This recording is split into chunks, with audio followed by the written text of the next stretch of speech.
ఓం హ్రీంకారాసనగద్భితా నలసికాం సౌహ క్లీం కళాంభిప్రతీం సౌవర్ణామ్రధారిణీం వరసుధాధౌతాం త్రినేత్రోజ్వలాం వందే పుస్తకపాశమంకుశధరాం స్రగ్భూషితాముజ్వలాం త్వాం గౌరీం త్రిపురాం పరాత్ప్రగలాం శ్రీచక్రసంచారిణీం.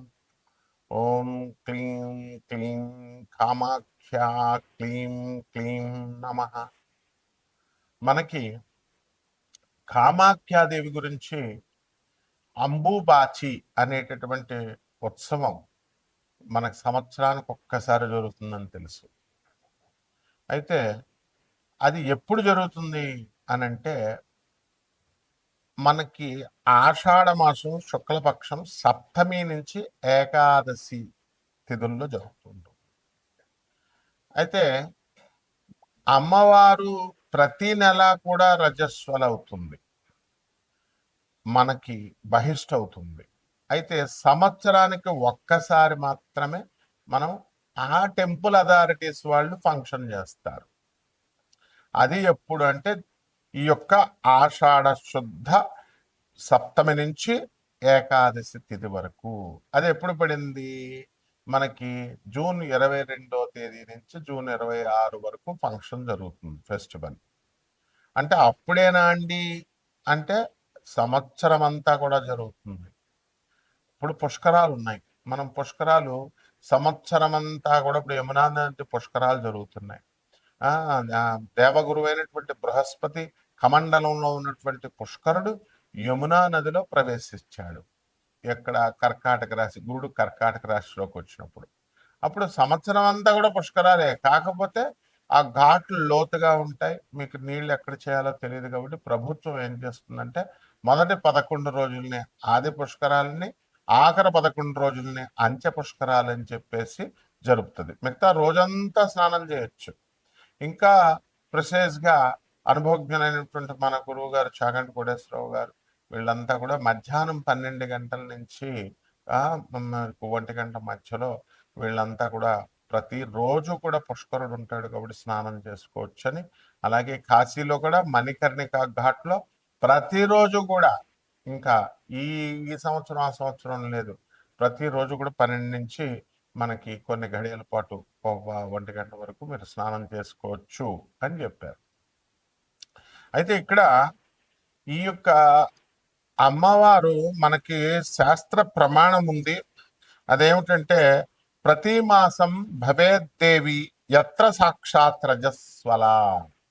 అంటే ప్రతి మాసాన్ని కూడా మనము ప్రతి మాసం మనం అనొచ్చు, సంస్కృతంలో మాసే మాసే అని అనొచ్చు, మాసి మాసి అని అనొచ్చు అన్నమాట. అందువల్ల మనకి ప్రతి నెల కూడా స్త్రీలు అందరూ కూడా ఏ విధంగా అయితే బహిష్ట అవుతారో ఆ విధంగా అమ్మవారు కూడా, కామాఖ్య అమ్మవారు కూడా బహిష్ట అవుతూ ఉంటుంది ప్రతి నెల. కాబట్టి మనం ఈ అంబుబాచి ఫెస్టివల్కి వెళ్ళలేకపోయామండి అని బాధపడాల్సినటువంటి అవసరం లేదు. ఏ టైంలో అయినా సరే ప్రతి సంవత్సరం ప్రతిరోజు కూడా మీరు ఆ యొక్క అమ్మవారిని మనం ధ్యానించుకోవచ్చు, కామాఖ్య అమ్మవారిని దర్శించుకోవచ్చు. ఆమె ఎవరో కాదు, ఆమె సాక్షాత్తు మాయాపీఠమైనటువంటి బెజవాడ కనకదుర్గాదేవియే అక్కడ యోనిపీఠంలా అక్కడ మనకి కామాఖ్యలో వెలిసింది, ఇందులో డౌట్ లేదు. తర్వాత ఆ అమ్మవారి ఒడ్డున బ్రహ్మపుత్ర నది మనకు ప్రవహిస్తూ ఉంటుంది. ఆ బ్రహ్మపుత్ర నది లో మనకి ఈ యొక్క ఉత్సవం అనేటటువంటి జరుగుతుంది. అక్కడ ఒక ఘాట్లో కుంకుమ వేస్తారు. కుంకుమ వేసి అమ్మవారి మిగిలిపోయినటువంటి ఈ యొక్క పూలు పుష్పాలు కుంకుమ వేయడం వల్ల ఆ వాటర్ అనేటటువంటిది ఎర్రగా అక్కడ మాత్రమే ఉంటుంది. దాన్ని పట్టుకొని వీళ్ళందరూ కూడా బ్రహ్మపుత్ర అనేది ఈనిందా అని ఎర్రగా ఉంటుంది అని చెప్పేసి పుకార్లు లేపారు. అతిశయోక్తి, ఎగ్జాగరేట్ చేశారు. అదేవిధంగా అమ్మవారు అక్కడ వాటర్ అంతా కూడా లైట్ పింక్ కలర్, గ్రీన్ కలర్లో ఉంటుంది. అక్కడ ఐరన్ ఆక్సైడ్, సిన్నాబార్ అనేటటువంటి మెగ్నీషియం సల్ఫైడ్ మెటల్స్ ఉండడం వల్ల ఈ యొక్క ఆ వాటర్ ఏమవుతుందంటే రెడిష్ బ్రౌన్ కలర్లోకి చేంజ్ అవుతుంది. గ్రీన్ కలర్లో ఉన్నటువంటి light green colour, light pink కలర్లో ఉన్నటువంటిది రెడిష్ బ్రౌన్ అవుతుంది. ఈ అంబుబాచి ఫంక్షన్లో కామాఖ్య టెంపుల్లో ఏం చేస్తామంటే మనము యోనిపీఠంగా ఉంది కాబట్టి అక్కడ యోని ఆకారంలో ఒక రాయి ఉంటుంది ఆ విగ్రహం. దాని మీద ఎర్రని గుడ్డ వేస్తారు. అది కూడా మనకి అందరు కూడా తెల్ల గుడ్డేస్తే ఎర్రగా అయిపోయిందని ఏదో చెప్తారు, ఎగ్జాగరేట్ చేస్తారు. మామూలుగా ఇప్పుడు అక్కడ గౌహతిలోనే కాదు, శక్తి క్షేత్రాల అమ్మవారి క్షేత్రంలో మెరిసేటటువంటి ఎర్ర అది తలకు కట్టుకుంటాం కదా, అలాగా జెండాలకు వేస్తాము. ఆ షైనింగ్ వచ్చేటటువంటి రెడ్ క్లాత్ ఆరెంజ్ కలర్ లో ఉన్నటువంటిది వేసి కప్పుతారనమాట. తర్వాత అంబుబాచి ప్రసాదంగా ఎలాగైతే గాణగాపురంలో ఆ పాదుకల్లో ఉన్నటువంటి ఆ గంధాన్ని తీసి మరి అడిగిన వాళ్ళకి ఇస్తూ ఉంటారు. అంటే డబ్బులు ఇచ్చిన వాళ్ళకి, పంతులు గారికి డబ్బులు ఇస్తే ఇస్తారు, 1000 రూపాయలు, 10,000, 5,000 అట్లా అనమాట. అది డిమాండ్ వీళ్ళు క్రియేట్ చేయడం వల్ల వాళ్ళు అలా తయారయ్యారు. ఇక్కడ కూడా అంతే, తెలిసిన వాళ్ళకి ఇచ్చే సీన్ ఏం లేదమ్మా. అక్కడ ఎవరైతే డబ్బులు కడుతూ ఉంటారో వాళ్ళకి ఇస్తా ఉంటారు అనమాట. కాబట్టి అక్కడ అదేమీ అవసరం లేదు మీకు. అంబుబాచి అమ్మవారి ఎప్పుడు కూడా బ్రహ్మపుత్ర నది బ్రహ్మదేవుడు అక్కడ సృష్టించాడు. ఆ వాటర్ అక్కడ ఒక స్ప్రింగ్ ఉంటుంది, అంటే వాటర్ ధార, నీటి ధార ఆ అంబుబాచి అమ్మవారి కామాఖ్య టెంపుల్ లోపల అది ఆ యోనిపీఠం మీదగా స్రవిస్తూ ఉంటుంది, ప్రవహిస్తూ ఉంటుంది. ఆ వాటర్ని కొంచెం తీర్థం కింద మనం తాగుతాము. అక్కడ కామాఖ్య టెంపుల్లో 64 యోగిని గణాలు, తర్వాత అష్టాదశ శక్తి పీఠాల దేవతలు, మొత్తం సమస్త శక్తులు అందరు కూడా ఉన్నారు. దశమహావిద్యల అధిష్టాత్రులైనటువంటి తార, మహాకాళి, చిన్నమస్త, త్రిపుర భైరవి, బగళాముఖి, తర్వాత రాజశ్యామల అంటే మాతంగి, తర్వాత భువనేశ్వరి, కమలాత్మిక, ధూమావతి అండ్ షోడసి లలిత అమ్మవార్లందరూ కూడా అక్కడ ఉంటారు. ఆ టెంపుల్ నుంచి ఒక 8 కిలోమీటర్ల దూరంలో భువనేశ్వరి అమ్మవారు ఉంటారు. కాబట్టి సాధన చేయాలి అనుకునేటటువంటి వాళ్ళు అక్కడికి వెళ్ళి దర్శించుకుంటా ఉంటారు, అక్కడ ధ్యానంలో చేసి వస్తూ ఉంటారనమాట. కాబట్టి ఇక్కడ మనకి ఈ అమ్మవారి గురించి ఏం చెప్పారు, పుష్కరాల్లో ఏ విధంగా అయితే మనకి, ఇప్పుడు మాది గోదావరి రాజమండ్రి, గోదావరి పుష్కరాల్లో ఆ సంవత్సరం అంతా కూడా మేము పెళ్లిళ్ళు చేయం ఆ నది ప్రవహించాడు. అలాగే మేము బెజవాడలో పెరిగాం, బెజవాడ కనకదుర్గ దేవస్థానం గురువుల దగ్గర, మన దత్తాత్రేయ శర్మ గారి దగ్గర మేము చదువుకున్నాం. కాబట్టి మరి అక్కడ ఆ కృష్ణానది ఒడ్డున మరి అక్కడ కూడా కృష్ణా పుష్కరాలు జరిగినప్పుడు పెళ్లిళ్ళు చేయం, ఆ నది ఒడ్డున ఉన్నటువంటి శుభకార్యాలు చేయరు పుష్కరాల్లో. అదే విధంగా ఈ అంబుబాచి ఫంక్షన్ జరుగుతున్నప్పుడు మనం ఏం జరుగుతుంది అనంటే, పురాణాల్లో చెప్పబడినటువంటి శుక్తి మనకి అంబువాచి త్యాగధినే గృహారంభే ప్రవేశనే గృహేచ్ఛ ఏమంటాడు, వాపి తటాకారంభేచ గృహేచ కృషి కర్మణి, అంటే ఈ పనులు చేయకూడదని చెప్తోంది. ఏమిటా పనులు? అంబుబాచి అన్న అంటే రవీంద్రనాథ్ ఠాగూర్ అనడానికి బెంగాల్లో రవీంద్రనాథ్ పలుకుతారు వాపదులు, రవీంద్రనాథ్ ఠాగూర్ అని. అలాగే అంబుబాచి అయితే అంబుబాచి అంటారు. కాబట్టి అంబుబాచి త్యాగతినే ఏమిటి, ఆ రోజుల్లో ఏం వదిలేయాలట, గృహారంభే, గృహాలు కొత్తగా గృహ ప్రవేశాలు చేయకూడదు, ప్రవేశనే, తర్వాత వాపి తటాకాలు, ఈ నూతులు తవ్వించడాలు, ఇలాంటి సరస్సులు వేయడాలు, ఇలాంటి అన్ని కూడా ఆరంభాలన్నీ కూడా చేయకూడదు, కొత్త నూతన గృహప్రవేశాలు చేయకూడదు. కృషి కర్మని, వ్యవసాయం చేసేటటువంటి రైతులు కూడా ఈ పనులు మానేసుకోవాలి అని చెప్పారు. బాగుంది. అయితే ఈ కామాఖ్య పండగ, కామాఖ్య టెంపుల్ అసలు ఎందుకు ఆవిర్భవించిందండి? ఎందువలన అంటే, ఇప్పుడు జనరల్ గా మనము ఈ ఆడవాళ్ళు ప్రతి నెల కూడా బహిష్టులు అవుతూ ఉంటారు. అది కొంచెం దూరంగా కూర్చోండి అని అంటారు, ముట్టుకోకుండా కూర్చోండి, బయట కూర్చోండి అంటారు. కారణం ఏమిటంటే రెస్ట్ ఇవ్వాలనేటువంటి ఉద్దేశంతో. వీళ్ళ వంటగదిలోకి వెళ్ళొద్దు అంటారు, వంట చేయొద్దంటారు, వంట ముట్టుకోవద్దంటారు. ఈ పనులు ముట్టుకోవద్దమ్మా అంటే ఏంటి, నువ్వు వెళ్ళి ఒక మూల రెస్ట్ తీసుకో. ఎందుకనంటే ఇక్కడ హార్మోనల్ ఇంబ్యాలెన్స్ వల్ల మీకు ఈ యొక్క సమస్యలు అనేటటువంటివి వస్తాయి. ఇది ఋతుక్రమం, ఇది సృష్టి రహస్యము. అందువలన మళ్ళీ నెక్స్ట్ కి ప్యూబర్టీ అండ్ ఫెర్టిలిటీకి, సంతానోత్పత్తి చేసేటటువంటి శక్తి పుంజుకుంటుంది. కాబట్టి ఆ గర్భాశయం, అందువలన రెస్ట్ తీసుకోమ్మా అంటారు. And goddess Kamakhya is the very form of earth. అందువలన ఆమె భూరూపంలో ఉన్నటువంటి భూదేవి కాబట్టి ఆ భూమికి మనం రెస్ట్ పీరియడ్ ఇవ్వాలన్నమాట. అందుకనే ఈ కార్యక్రమాలన్నీ కూడా వ్యవసాయము, దున్నడాలు ఇలాంటి అన్ని కూడా చేయొద్దు, గోతులు తవ్వడాలని చెప్పాం. అలాగే ఈ యొక్క రజస్వలాన్ని అది మనం ఇర్రెస్పెక్ట్ ఇస్తున్నారు అనేటటువంటి ఆ భావంతో మనం ఉంటాము. No, it is honour. అప్పుడు ఆ కామాఖ్య అమ్మవారికి ఆ స్త్రీ యొక్క బహిష్ట అనేటటువంటిది గౌరవప్రదమైనటువంటి పని, పవిత్రమైనటువంటి క్రియ అనేటటువంటి దాన్ని చెప్పడం కోసమే ఈ అంబుబాచి అనేటటువంటి ఫెస్టివల్ ని మనం కామాఖ్య టెంపుల్లో జరుపుతాం అన్నమాట. ఆ తర్వాత ఈ యొక్క కామాఖ్య అమ్మవారి యొక్క ఇప్పుడు వాళ్ళంతా ఎగ్జాగరేట్ చేసి చెప్తున్నారు. ఈ టెంపుల్కి వెళ్తే అసలు ఇంకా అష్టాదశ శక్తి పురాణాల్లో చెప్పేశారు. అష్టాదశ శక్తి పీఠాలకు అత్యంత శక్తివంతమైనటువంటిది అవేమీ కావు. అష్టాదశ శక్తి పీఠాలు అన్నీ కూడా ఈక్వల్. అండ్ ఈ యొక్క అష్టాదశ శక్తి పీఠాలు అన్నీ కూడా అన్నిటికీ మూలపీఠము, మాయాపీఠము బెజవాడ కనకదుర్గమ్మ దేవస్థానం.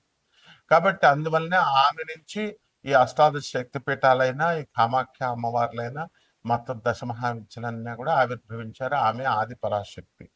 అమ్మల గన్న ఎమ్మ ముగురమ్మల మూల పుటమ్మ చాలా పెద్దమ్మ సురారులమ్మ వేల్పుటమ్మల మనంబుల నుండెడి అమ్మ దుర్గ మాయమ్మ కృపాబ్ధినిచ్యుత మహత్వ కవిత్వ పటుత్వ సంపదల్ అని పోతనామార్చులు అమ్మల్నే కన్నా అమ్మ అమ్మ జగన్మాత తల్లి నువ్వు దుర్గా అని ప్రార్థిస్తాడు.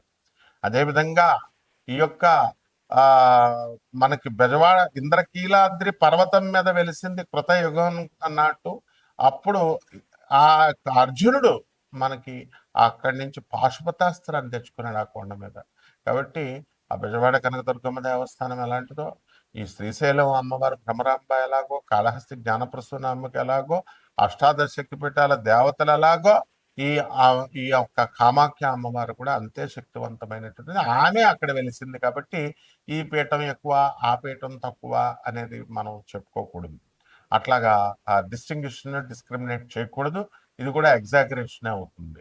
కాబట్టి శాస్త్రం ఏం చెప్తుంది? మాయాపీఠం అది అమ్మవారు. జ్ఞానినామ చేతాంశ దేవి భగవతి సా బలాద కృష్య మహాయ మహామాయా ప్రయచ్చది అని చెప్తుంది. జ్ఞానులు సైతం మాయలో పడేస్తానంటుంది.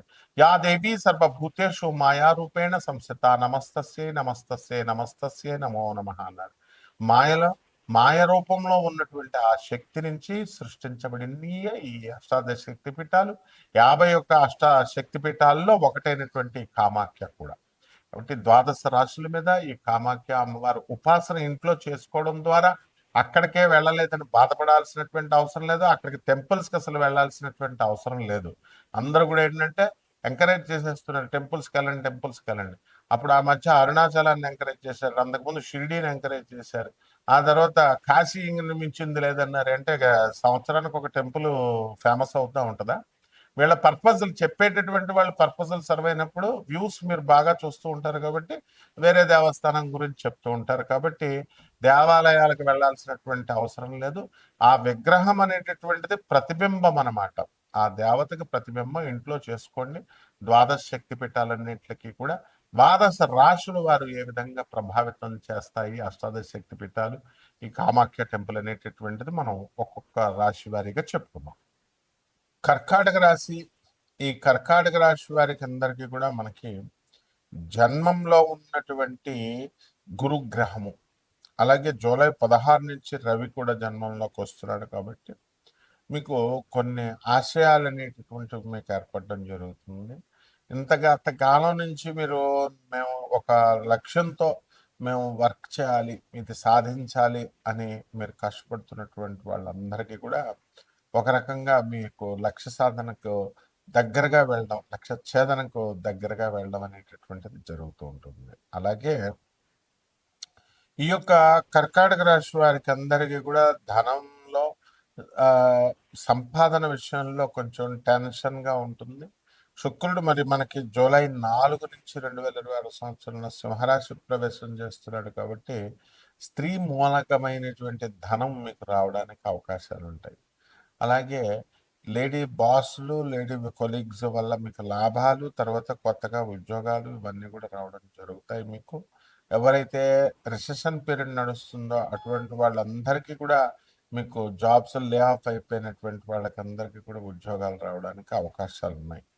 అలాగే చక్కగా మీరు ఈ రాశి వారికి అందరికీ కూడా మనము కుజుడు మనకి వృషభ రాశిలో ఉన్నాడు కాబట్టి ఈ రియల్ ఎస్టేట్ రంగంలో ఉన్నటువంటి వాళ్ళకందరికీ కూడా లాభాలు జరగడానికి అవకాశాలు ఉంటాయి. అలాగే స్థలాలు ఎవరి పేరు మీద ఉన్నా సరే, మీ పేరు కానీ మీ భార్య పేరు మీద కానీ, అవన్నీ కూడా రేట్లు పెరగడానికి అవకాశాలు ఉన్నాయి. వాటిని అమ్మినట్లయితే మీకు ఎక్కువ లాభం వస్తుందనే పదే పదే ఆలోచన అనేటటువంటిది వస్తుంది. అలాగే ఎవరైతే పోలీసు ఉద్యోగాల కోసం, ఆర్మీ కోసం, ఫైర్ ఎక్స్టింగ్విషర్ ఉద్యోగాల కోసం ప్రయత్నిస్తున్నారో అటువంటి వాళ్ళందరికీ కూడా ఉద్యోగాలు రావడానికి అవకాశాలు ఉన్నాయి. నిరుద్యోగులకు అందరికీ కూడా కాస్త కఠినమైనప్పటికీ కూడా మీరు పనులు అనేటటువంటివి, ఉద్యోగాలు అనేటటువంటివి దొరకడానికి అవకాశాలు ఉంటాయి. అలాగే బుధుడు వ్యయస్థితిగతుడు అవడం వల్ల ఈ యొక్క చిట్టిపాటల వ్యాపారాలు ఎవరైతే నడుపుతున్నారో అటువంటి వాళ్ళందరికీ కూడా కొంచెం లాస్ అవ్వడానికి అవకాశాలు ఉన్నాయి. కాబట్టి జాగ్రత్తగా మీరు వ్యాపారం అనేటటువంటిది చేయాలి. అలాగే కిరాణా వ్యాపారాలు, బట్టల వ్యాపారాలు, ఈ హోటల్స్, రియల్ ఎస్టేట్ రంగాలు, ఇవన్నీ బిజినెస్లన్నీ కూడా మనం చూసుకున్నప్పుడు కొంచెం జాగ్రత్తగా కనుక చేసుకున్నట్లయితే అధికమైనటువంటి లాభాల్లోకి మీరు వెళ్ళడం అనేటటువంటిది జరుగుతుంది. అలాగే ఈ యొక్క కర్కాటక రాశి వారికి అష్టమ రాహు ఉన్న కారణంగా మీకు ఏమవుతాడంటే మనో చింతన అనేటటువంటిది ఎక్కువగా అయిపోతుంటుంది. ప్రతి విషయంలో కూడా మనం సాధించలేదు ఇంకా అనేటటువంటి అసంతృప్తి అనేటటువంటిది చాలా ఎక్కువగా ఉంటుంది. ఆ విధంగా భాగ్యంలో ఉన్నటువంటి శని వక్రించి మనకి జూలై 27వ తేదీ నుంచి ఉండడం జరుగుతుంది. కాబట్టి ఈ యొక్క అన్యాయార్జిత ధనం రావడానికి అవకాశాలు ఉన్నాయి. ప్రభుత్వ ఉద్యోగాలు ఎవరైతే చేస్తున్నారో, revenue, commercial tax, income tax, police డిపార్ట్మెంట్లో చేస్తున్నటువంటి వాళ్ళందరికీ కూడా అధికమైనటువంటి అన్యాయార్జిత ధనం రావడానికి అవకాశాలు ఉన్నాయి. పరిహారాల దగ్గరికి వచ్చేసరికి రాహు జపం చేసుకోండి, రాహు స్తోత్రాలు చదవండి, రాహు కిలోంపావు మినుముల్ని ఆవుపేట రంగు ఉన్నటువంటి వస్త్రాల నుంచి పేద బ్రాహ్మణులకి శనివారం నాడు ఉదయం 8 గంటలకు దానం చేసుకోండి. దశమహావిద్యల్లో ఒకటైనటువంటి బగళాముఖి అమ్మవారి యొక్క మంత్రజపాన్ని చేసుకోండి, హోమాన్ని చేసుకోండి. అలాగే ఈ యొక్క రావి చెట్టును వేయడం మర్చిపోవద్దు. రావి చెట్టుని ఇంట్లో వేసుకొని దాన్ని తులసి చెట్టుకు పూజ చేస్తున్నట్టుగా పూజ చేసుకొని మీరు చేసుకున్నట్లయితే బ్రహ్మాండంగా ఉంటుంది. శుభమస్తు.